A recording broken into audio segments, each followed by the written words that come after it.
तीनटा तरिकाबाट चाहिँ नेपाली करेन्सीमा र एउटाबाट चाहिँ डलरमा। चारवटा तरिकाहरू म आफैले इम्प्लिमेन्ट गरेर सक्सेस पाएको हुनाले यसको चाहिँ म तपाईँहरूलाई कन्फिडेन्टली प्रुफ पनि देखाउन सक्छु र प्रोसेस पनि।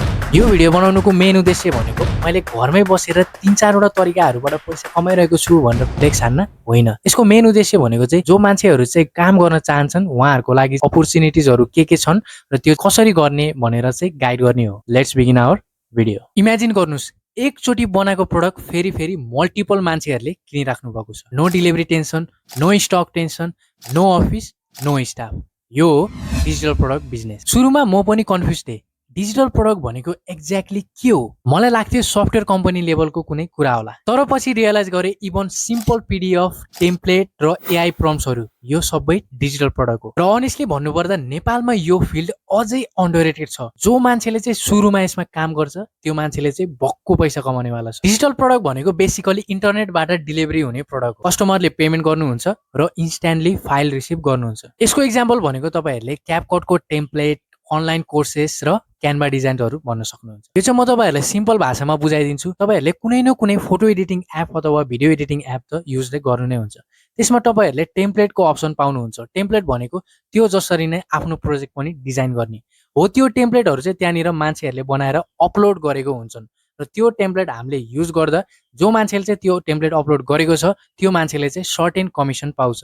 यसरी उसले एकचोटि डिजाइन गरेको टेम्प्लेट मल्टिपल पिपुलले चाहिँ युज गर्दा अथवा बाई गर्दा चाहिँ उसले पैसा कमाइरहेको हुन्छ। त्यही भएर भनेको थिएँ एकचोटि बनाउने मल्टिपल चोटि सेल गर्ने। मैले पनि सुरुमा सोच्थेँ कसले किन्छ र, तर इन्टरनेटमा मान्छेहरूले टाइम सेभ गर्नको लागि पैसा तिर्न रेडी हुन्छन्। यदि तपाईँहरूको प्रोडक्टले टाइम बचाउँछ, काम इजी गर्छ र रिजल्ट फास्टर दिन्छ भने त्यसमा डेफिनेटली मार्केट छ। र यस डिजिटल प्रोडक्ट बनाउनको लागि चाहिँ तपाईँहरूलाई कम्प्लेक्स कोडिङहरू अथवा एकदम कम्प्लेक्स स्किलहरू चाहिँ जान्नुपर्ने छैन। 2026 मा चाहिँ तपाईँहरूले एआई टुल्सहरूको मद्दतले सानो इन्भेस्टमेन्ट अथवा फोकस गरेर चाहिँ आफूले मन चाहेको जस्तो डिजिटल प्रोडक्टहरू चाहिँ बनाउन सक्नुहुन्छ। म as a non technical person मैले पनि एउटा डिजिटल प्रोडक्ट बनाएर चाहिँ सेल गर्न ट्राई गरिरहेको थिएँ र डिजिटल प्रोडक्ट बेच्ने प्रोसेसमा चाहिँ मैले त्यसको फर्स्ट सेल चाहिँ पाइसकेको छु। अब तपाईँहरूले सोचिराख्नु भएको होला डिजिटल प्रोडक्टको बिजनेस चाहिँ राम्रो रहेछ, पोटेन्सियल पनि रहेछ, तर कस्टमर चाहिँ कसरी पाउने हो? एक्ज्याक्टली यहीँनिर चाहिँ हाम्रो सेकेन्ड मेथडले ठुलो रोल प्ले गर्छ। 2026 मा प्रोडक्ट बनाउनु भन्दा पनि डिफिकल्ट कुरा हो अटेन्सन पाउने। र अटेन्सन तपाईँले कहाँ पाउनुहुन्छ?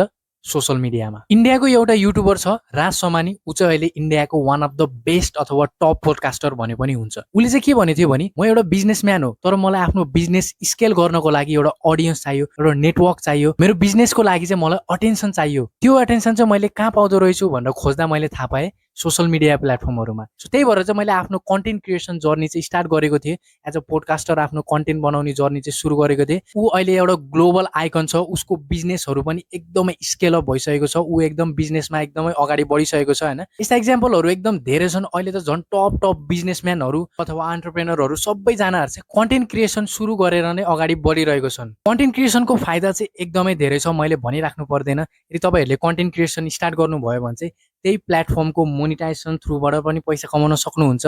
कन्टेन्ट क्रिएसनले तपाईँहरूलाई पार्टनरसिप, स्पोन्सरसिप, कोलाबोरेसन अफर्सहरू, यस्तो अपर्च्युनिटिजहरू पनि इन्ट्रोड्युस गराउँछ। र अर्को सबैभन्दा मेन भनेको चाहिँ तपाईँहरूलाई लाइफमा ग्रो गराउनको लागि एज अ बिजनेसम्यान होस्, एज अ एन्टरप्रेनर होस्, तपाईँहरूलाई आफ्नो क्लाइन्टहरू फाइन्ड गर्न, तपाईँहरूलाई आफ्नो अडियन्स फाइन्ड गर्नको लागि सबैभन्दा हेल्प गर्ने भनेको कन्टेन्ट क्रिएसनले नै हो। र यसमा अर्को एउटा स्पेसल कुरा चाहिँ के छ भने यदि तपाईँहरूले पर्सनली केही कुरा क्रिएट गर्न सक्नु भएन भने पनि अरूकै सर्भिसहरू अथवा अरूकै प्रोडक्टहरू प्रमोट गरेर पनि पैसा कमाउन सक्नुहुन्छ। अब अरूकै प्रोडक्टहरू अथवा अरूकै सर्भिसहरू प्रमोट गरेर पैसा कमाउनको लागि चाहिँ तपाईँहरूसँग दुईटा अप्सन हुन्छ। एउटा भनेको चाहिँ कि त कम्पनीले नै तपाईँहरूलाई चाहिँ स्पोन्सरसिप अफर अथवा कोलाबोरेसन अफर चाहिँ सेन्ड गर्नु पर्यो। अफर सेन्ड गरिसकेपछि तपाईँहरूले त्योसँग डिल गरेर यतिमा चाहिँ म यो कोलाबोरेसन अफर गर्नको लागि रेडी छु भनेर चाहिँ त्यसरी तपाईँहरूले पैसा लिएर चाहिँ कुनै पनि कम्पनीको प्रोडक्टहरू अथवा सर्भिसहरू चाहिँ प्रमोट गर्न सक्नुहुन्छ। अब ठुल्ठुलो कम्पनीहरूले त यस्तो प्रमोसन, स्पोन्सरसिप अफरहरू चाहिँ ठुल्ठुलो क्रिएटरहरूलाई मात्रै दिन्छ होला नि त। हामी सानो भर्खरै स्टार्ट गरेको क्रिएटरहरूलाई चाहिँ कहाँबाट दिने, कहाँबाट स्पोन्सरसिप डिल्सहरू पाउने त भनेर तपाईँहरूले प्रश्न सोध्न पनि एकदम जायज छ।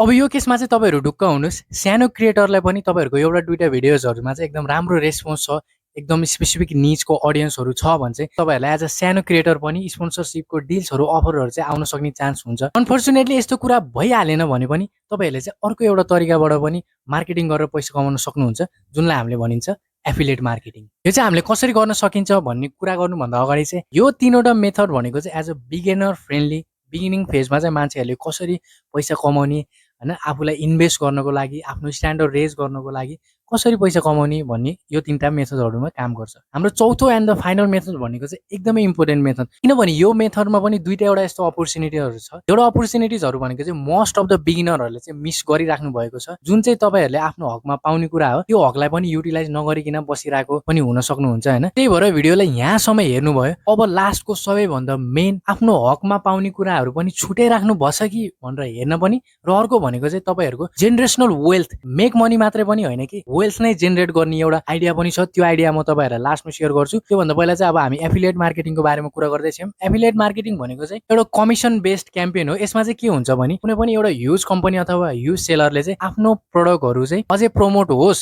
भनेर जो मान्छेहरूले चाहिँ किनेको हुन्छ त्यो प्रडक्टलाई, अथवा जो मान्छेहरू चाहिँ त्यसलाई प्रमोट गर्न चाहनुहुन्छ उहाँहरूको लागि चाहिँ सर्टेन कमिसन दिएर त्यसलाई प्रमोट गर्न मिल्ने एउटा इन्भाइरोमेन्ट चाहिँ क्रिएट गरिदिएको हुन्छ। त्यस्तो हाम्रो नेपालमा चाहिँ दराज एफिलिएट मार्केटिङ एकदम बिगिनर फ्रेन्डली एकदम पपुलर पनि छ। यदि तपाईँहरूले कन्टेन्ट क्रिएट गर्ने कुरालाई चाहिँ एकदम सिरियसली लिनुभयो भने चाहिँ फ्युचरमा तपाईँहरूले एफिलिएट मार्केटिङको थ्रु चाहिँ एउटा राम्रो प्यासिभ इन्कम सोर्स चाहिँ जेनेरेट गर्न सक्नुहुन्छ। सो यसरी हामीले यो 3टा कुराहरूलाई चाहिँ लिङ्क गराएर योबाट राम्रो इन्कम सोर्सहरू चाहिँ जेनेरेट गर्न सक्यौँ भने यसले चाहिँ हाम्रो स्ट्यान्डर्ड नै रेज गराउन सक्छ होइन। अनि त्यसपछि भनेको चाहिँ अर्को नेक्स्ट लेभलमा अपग्रेड गर्नको लागि, जेनरेसनल वेल्थ बनाउनको लागि, आफूले कमाएको पैसा चाहिँ इन्भेस्ट गरेर त्यसलाई मल्टिप्लाई गर्नको लागि भनेको चाहिँ हाम्रो यो 4थको मेथड छ। हाम्रो यो 4थको मेथडमा पनि स्पेसली 2टा वेजहरू छ है। एउटा भनेको चाहिँ beginner friendly, no skill needed, totally luck. अघि नै मैले तपाईँहरूलाई भनेको थिएँ तपाईँहरूले आफूले हकमा पाउन सक्ने कुरा पनि मिस गरिराख्नु भएको छ कि भनेको थिएँ। त्यो भनेको यही हो। यसको नाम हो आइपिओ। आइपिओ भनेको चाहिँ नेपाली सेयर मार्केटमा कम्पनीहरूले चाहिँ बेला बेला आफ्नो आइपिओ निकालिरहेको हुन्छन् र त्यो आइपिओ एप्लाई गर्ने चान्स चाहिँ हामी नर्मल सिटिजनहरूले पनि पाइरहेको हुन्छौँ। अब जो मान्छेको चाहिँ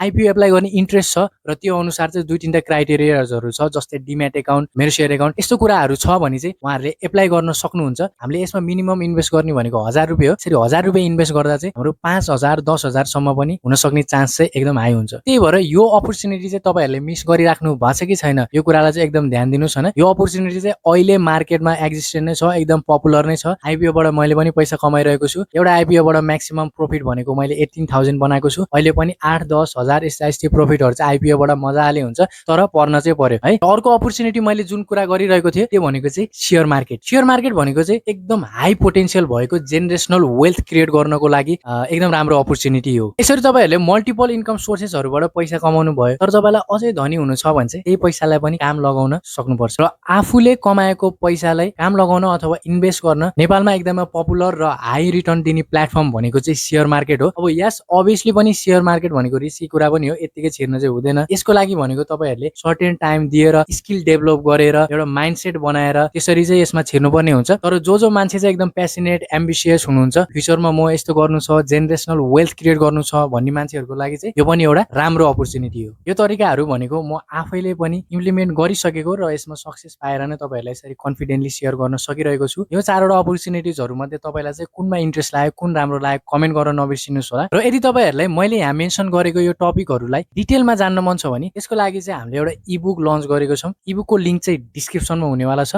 this was for today, see you in the next video.